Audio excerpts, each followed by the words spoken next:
नमस्कार। जय हिंद, जय भारत। आइए एक्सेल के बेसिक से एडवांस तक का फाइनल रिवीजन करें, क्योंकि अब एग्जाम का टाइम आ ही चुका है। एग्जाम होना है। अब हमारा डिटेल्ड डिस्कशन या डिटेल्ड एक्सप्लेनेशन की जरूरत नहीं है।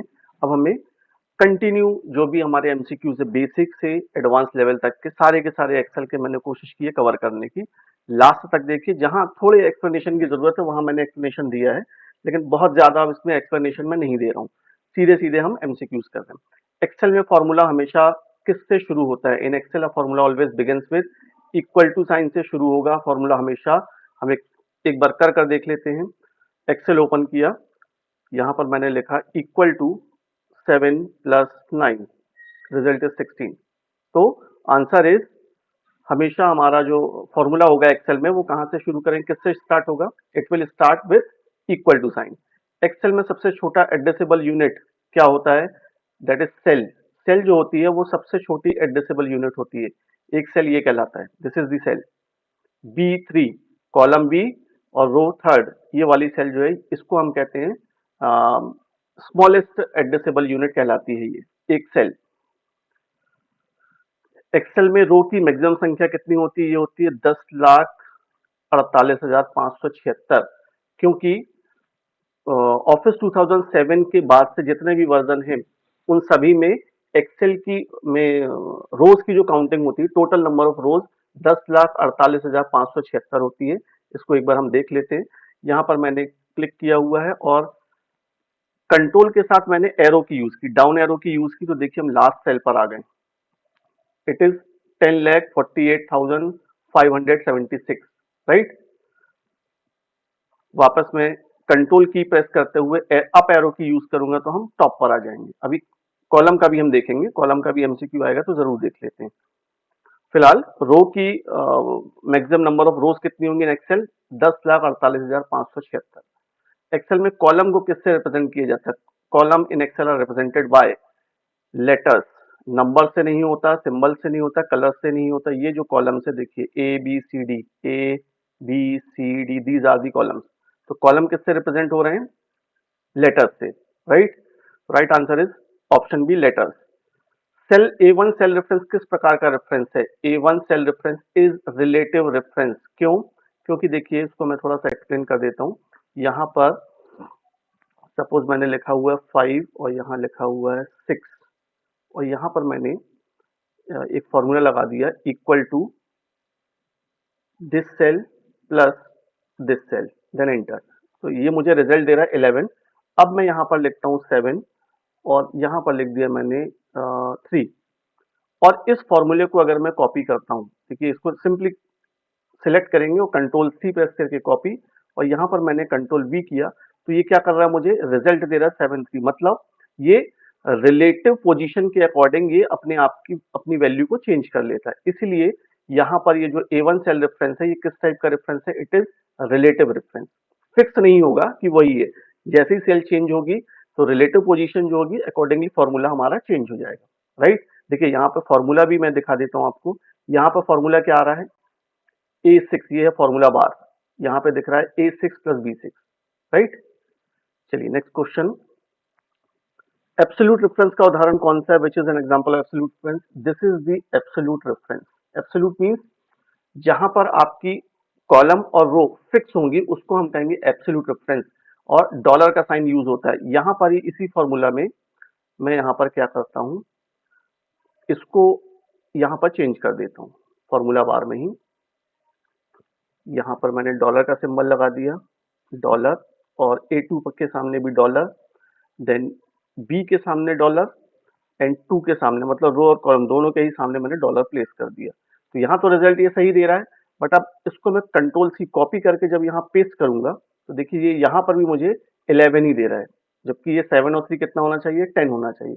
तो this is what absolute reference. Absolute मतलब जो वहां पर वैल्यू है एग्जैक्ट वही वैल्यू वो कॉपी करके पेस्ट कर देगा। This is what absolute reference is. Dollar sign का यूज होता है। अगर जैसे ये भी सी जो ऑप्शन है ये भी एब्सोल्यूट रेफरेंस का ही एग्जांपल है, बट ये मिक्स्ड है। मिक्स्ड मतलब ए जो हमारा कॉलम है, कॉलम के आगे डॉलर सिंबल नहीं लगा हुआ है, बट रो के सामने लगा हुआ है। सिमिलरली डी में भी कॉलम के सामने डॉलर सिंबल लगा हुआ है, मतलब वो कॉलम लॉक है लेकिन रो चेंज हो सकती है, मतलब यहाँ पर 1 के सामने डॉलर सिंबल नहीं लगा हुआ है। क्लियर? और इस ऑप्शन में डॉलर ए डॉलर 1 में ये कंप्लीटली एब्सोल्यूट रेफरेंस का एग्जांपल है। एक्सेल में एवरेज निकालने के लिए कौन सा फंक्शन यूज होता है? एवरेज फंक्शन ही यूज होता है। देख लेते हैं हम इसको, यहाँ पर ये सबका मैं एवरेज कर देता हूँ, equal to AVERAGE, average in bracket में इस सेल को सिलेक्ट कर दूंगा, यहाँ से लेकर यहाँ तक केवल ब्रैकेट, तो डेटा ज्यादा नहीं लिया है, 4.5, 6 प्लस 3 9, 9 डिवाइडेड बाई 2 होगा, क्योंकि नंबर ऑफ वैल्यूज कितनी, 2 ही है, तो डिवाइडेड बाई 2 होगा, तो 4.5 इसका एवरेज निकल कर आ जाएगा। तो एवरेज फंक्शन का यूज होता है to calculate the average in MS Excel. Arranging data in ascending order is called, इसको हम सॉर्टिंग कहते हैं। डेटा को अरेंज करना वेदर इन असेंडिंग ऑर्डर और डिसेंडिंग ऑर्डर, आरोही, हिंदी में कहते हैं आरोही या अवरोही क्रम में अरेंज करने के कॉन्सेप्ट को सॉर्टिंग कहा जाता है। ये कहां पर मिलेगा आपको? जैसे ये डेटा रखा हुआ है, जिसको भी आपको सॉर्ट करना उसको सेलेक्ट करिए, और यहाँ पर देखिए टूल बार में ही ये ऑप्शन मिलता है, sort smallest to largest, sort largest to smallest. ये असेंडिंग है ए टू जेड, और दिस इज डिसेंडिंग ऑर्डर में, राइट? तो जो हमारा एमसीक्यू है उसके according sorting is the answer. Excel में चार्ट बनाने का ऑप्शन कहाँ होता है? Where is the chart option available in Excel? Excel में चार्ट जो होता है वो इंसर्ट टैब के अंदर होता है। ये इंसर्ट टैब है, इसमें ही देखिए ये चार्ट का ये ग्रुप दिख रहा है। यहाँ से जितने भी चार्ट होते हैं, वो जो चार्ट आपको यूज करना है उस चार्ट को आप इंसर्ट कर सकते हैं। तो आंसर कहाँ क्या है? इंसर्ट टैब में होगा। होम के बाद WPS PDF, और third option is insert. Insert में आपको ये मिलेगा। Insert tab is the right answer. Excel file का डिफॉल्ट एक्सटेंशन क्या होता है? ये एक्सटेंशन वाली क्लास में मैं क्लियर कर चुका हूँ। .xlsx होता है। एक्सेल में डेटा सर्च करने के लिए कौन सा फंक्शन यूज होता है? वी लुकअप का यूज किया जाएगा। वी लुकअप को डिटेल में नहीं करना है, अदरवाइज क्योंकि अभी एमसीक्यूज हमारे काफी ज्यादा है, वीडियो बहुत लेंथी हो जाएगा। वी लुकअप ऑलरेडी हम कर चुके हैं। Which function is use to search data in Excel? V lookup. V lookup, what does V stand for in V lookup? V lookup में वी का मतलब होता है वर्टिकल। वर्टिकल मतलब टॉप टू बॉटम, ऊपर से नीचे की तरफ ये सर्च करता है डेटा में। एक्सेल में कंडीशनल फॉर्मेटिंग का यूज किस लिए होता है? Formatting based on condition. ये थोड़ा सा मैं एक्सप्लेन कर देता हूँ मैं इसको। जैसे सपोज मैंने यहाँ पे 10 20 ये डेटा लिया है, और इसको थोड़ा ड्रैग कर दिया मैंने, इतना डेटा लिया। अब यहाँ पर मैं कंडीशनल फॉर्मेटिंग अगर लगाना चाहता हूँ, तो डेटा सेलेक्ट करने के बाद यहाँ पे ये ऑप्शन मिलता है, ये है कंडीशनल फॉर्मेटिंग, ये दिख रहा है।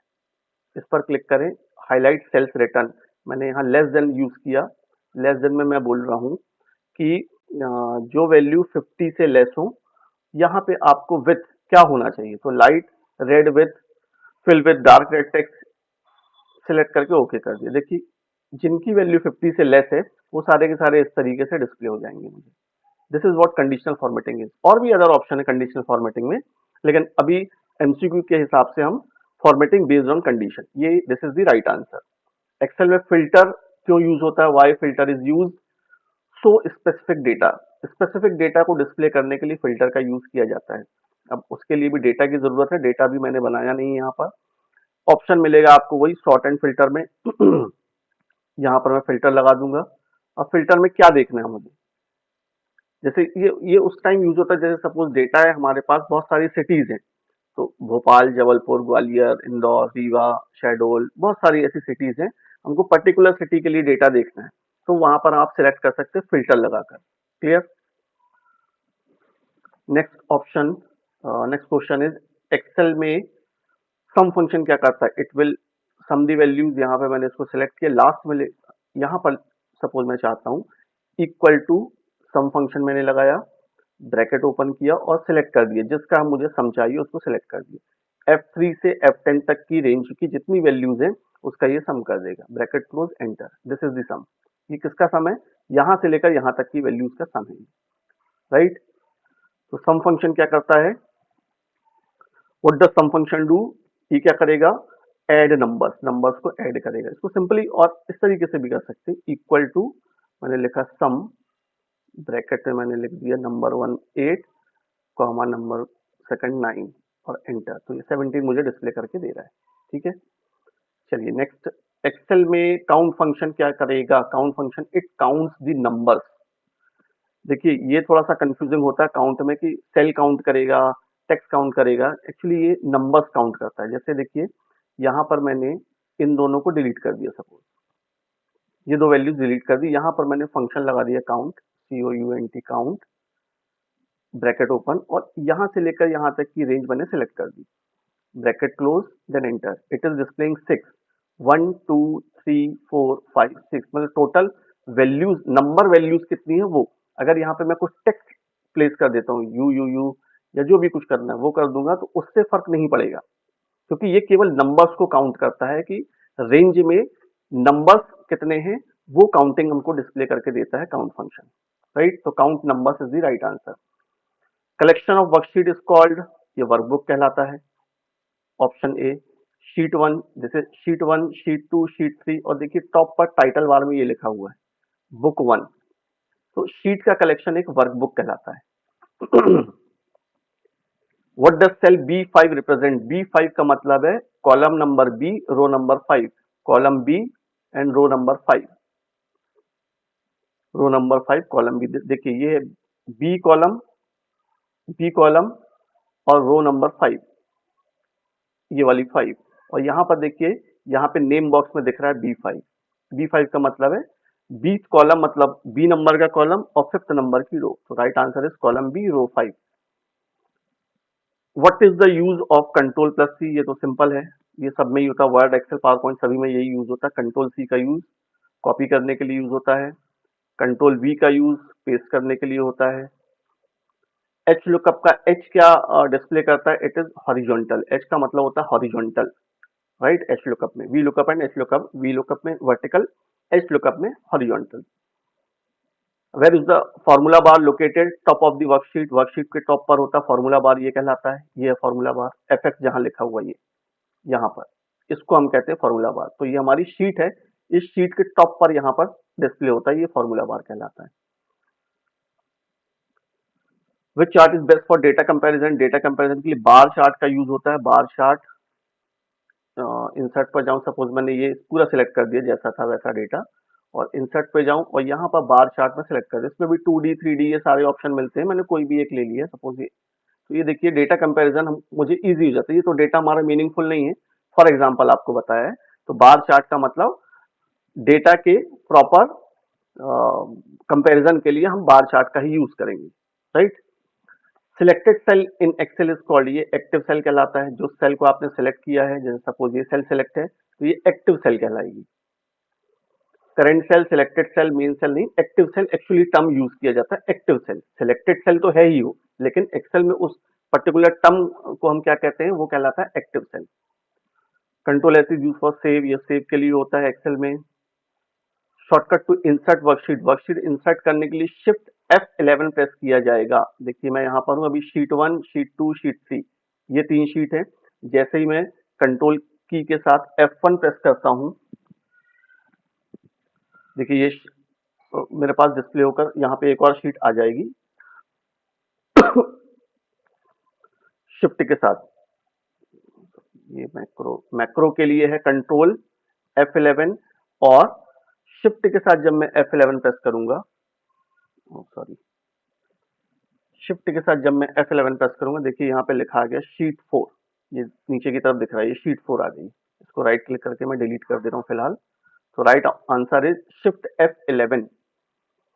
Pivot table is use for data analysis के लिए यूज होता है पाइवट टेबल का। पाइवट टेबल अपने आप में ही अलग कॉन्सेप्ट है, तो बहुत ज्यादा उसको डिटेल एक्सप्लेनेशन में नहीं दूंगा, प्रिंटिंग, एडिटिंग, सेविंग नहीं है, डेटा एनालिसिस के लिए यूज होता है pivot table. Cell A1 is located at, A1 कहाँ लोकेटेड है, टॉप लेफ्ट कॉर्नर पे। देखिए ये हमारी शीट है, इसमें ये वाली जो सेल है A1, ये लिखा हुआ नेम बॉक्स में A1, A1 8th कॉलम और फर्स्ट रो, तो ये टॉप लेफ्ट कॉर्नर पर होता है, ये लिखा हुआ है top left.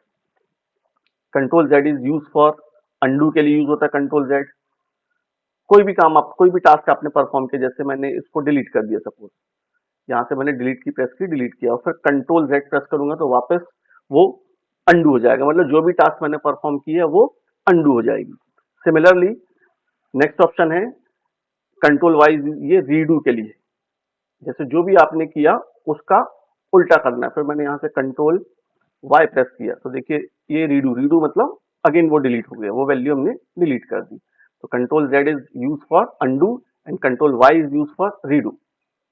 If this appears in a cell in Excel what does it mean, अगर किसी सेल में ये डिस्प्ले होता है, देखिए मैं इसको करके बता देता हूँ। जैसे यहाँ पर थोड़ा सा सेल को छोटा करता हूँ, पहले मैं इतना किया और यहाँ पर मैंने लिखा 888888 एंटर किया। तो देखिए ये क्या मुझे डिस्प्ले कर रहा है, हैश सिंबल यूज कर रहा है। लेकिन जैसे ही मैं इसकी विड्थ बढ़ा देता हूँ, डबल क्लिक कर दिया कॉलम के पास वहां पर, तो वो वैल्यू हमको प्रॉपर डिस्प्ले हो जा रही है।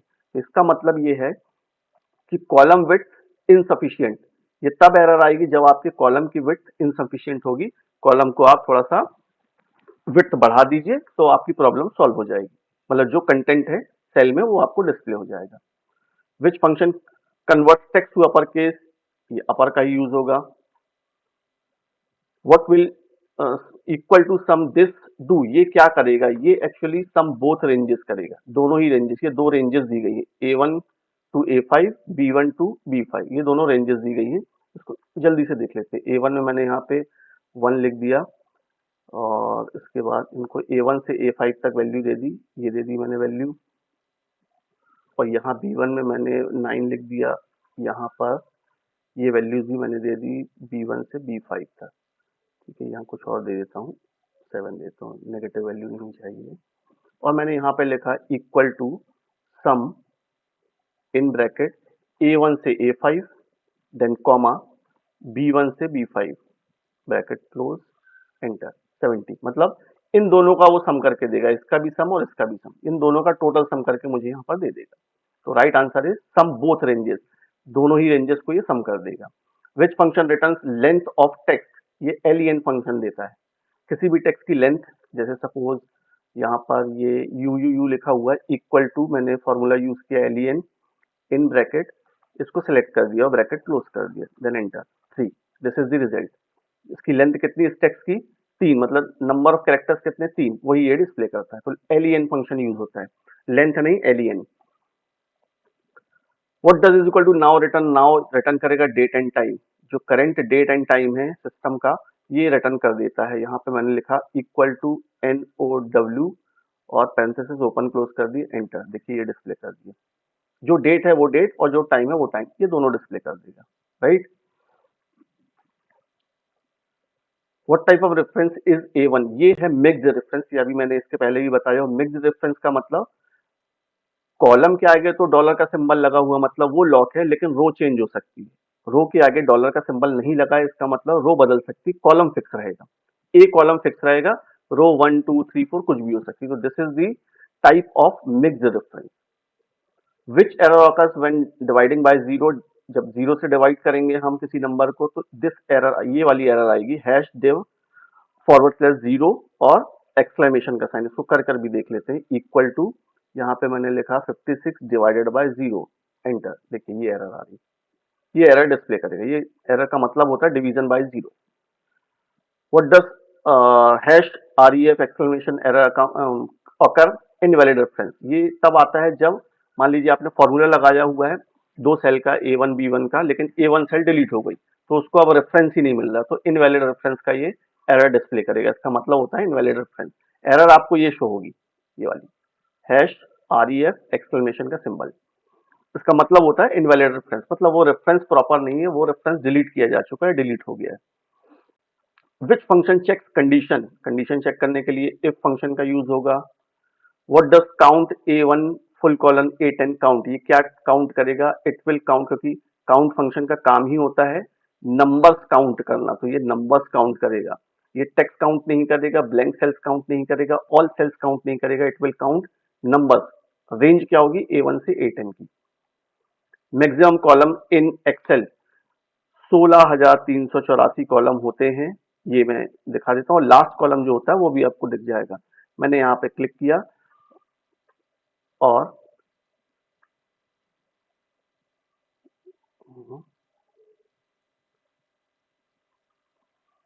क्लिक करने के बाद सॉरी,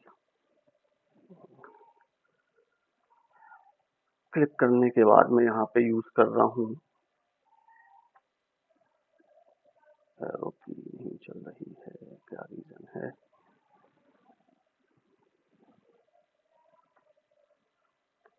देखिए कंट्रोल के साथ जब मैंने राइट एरो की यूज की है तो मुझे लास्ट कॉलम पर लेकर आ गया और last column is x F D.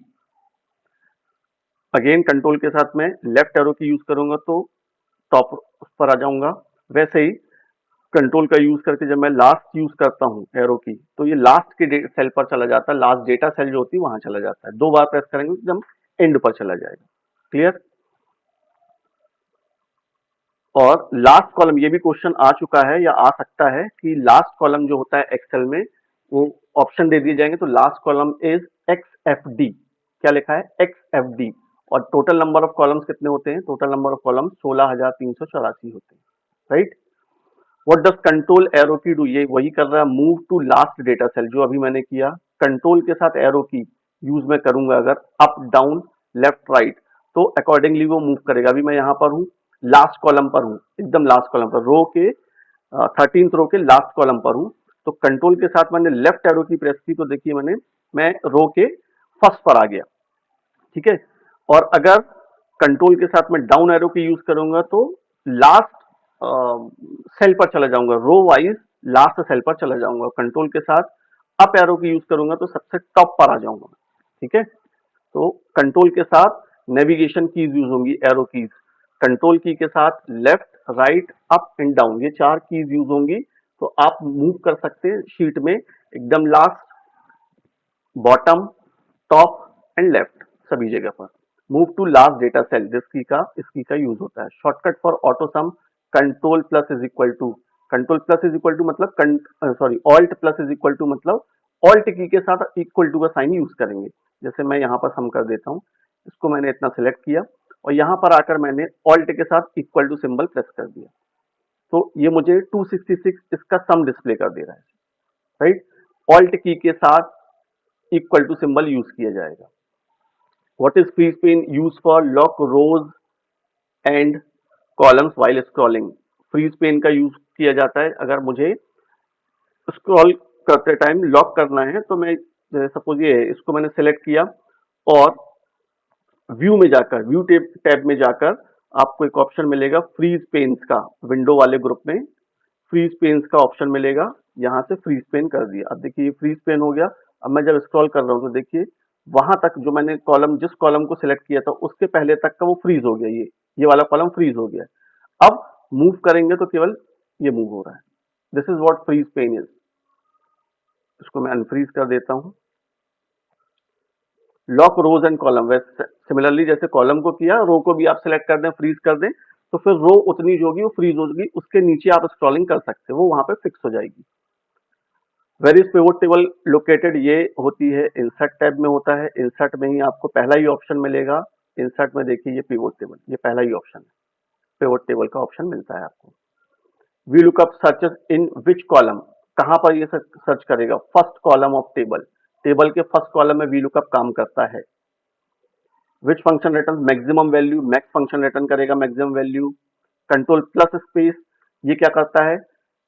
Control plus space select करेगा। देखिए ये करके बता देता हूँ। कंट्रोल की के साथ, जैसे मैं अभी यहाँ पर हूँ, कंट्रोल के साथ मैंने स्पेस बार यूज किया तो it will select the column, ये पूरे कॉलम को ही सिलेक्ट कर देगा। ठीक है? और शिफ्ट के साथ अगर मैं स्पेस बार यूज करूंगा तो it will select the row. तो कॉलम के लिए कंट्रोल प्लस स्पेस बार और रो के लिए शिफ्ट प्लस स्पेस बार। अगर आपको पूरी रो सेलेक्ट करनी है तो उसके लिए शिफ्ट की के साथ आप स्पेस बार प्रेस करेंगे तो पूरी रो सेलेक्ट हो जाएगी। कॉलम के लिए कंट्रोल के साथ स्पेस बार सेलेक्ट करेंगे तो पूरा कॉलम सेलेक्ट होगा। If formula is equal to a1 plus b1 and a1 is deleted, what error occurs? इस केस में वही जो अभी पहले हमने बताया था, रेफरेंस की एरर आएगी कि a1 b1 को आप फॉर्मूला लगाकर प्लस करते हैं लेकिन a1 को आप डिलीट कर देते, तो उस केस में रेफरेंस की एरर डिस्प्ले करेगा। ये हमारे कुछ एमसीक्यूज थे जिनको करना जरूरी था। ये बहुत शॉर्ट वे में कोशिश की है मैंने आपको कि आपका पूरा ये, इसमें देखिए बेसिक से एडवांस पूरे एक्सेल को, बेसिक, इंटरमीडिएट एंड एडवांस पूरे एक्सेल को कवर करने की कोशिश की है। बार बार देखिएगा, दो चार बार देखें जरूर से, इतने तो आपको करने ही करने हैं। ये इससे आपको थोड़ा सा कुछ बहुत सारा आइडिया भी मिल जाएगा कि एक्सेल में आपको काम में कैसे करना है, एमसीक्यूज किस पैटर्न पर आएंगे। राइट? तो आज के लिए इतना काफी है। नेक्स्ट वीडियो में अब जो भी मेरा वीडियो आएगा उसमें सारे के सारे चैप्टर्स के 13 चैप्टर्स हैं, 13 चैप्टर्स को मिक्स करके एमसीक्यूज होंगे, क्योंकि अब फाइनल रिवीजन का ही टाइम चल रहा है। अब हम डिटेल एक्सप्लेनेशन नहीं करेंगे, केवल एमसीक्यूज एमसीक्यूज एमसीक्यूज ही करेंगे। क्लियर? तो आज के लिए इतना सफिशियंट है। All the very best to all of you. बहुत जल्दी आपका, कल नहीं परसों से एग्जाम स्टार्ट हो रहे हैं, तो कल भी वीडियो मेरा पोस्ट होगा, उसमें मेरी कोशिश होगी कि ज्यादा से ज्यादा एमसीक्यू अप्रॉक्स 75 टू 100 एमसीक्यूज में उसमें इंक्लूड करूं, इंक्लूडिंग ऑल दी चैप्टर्स। तो आज के लिए धन्यवाद, नमस्कार, जय हिंद, जय भारत। स्वस्थ रहें, खुश रहें।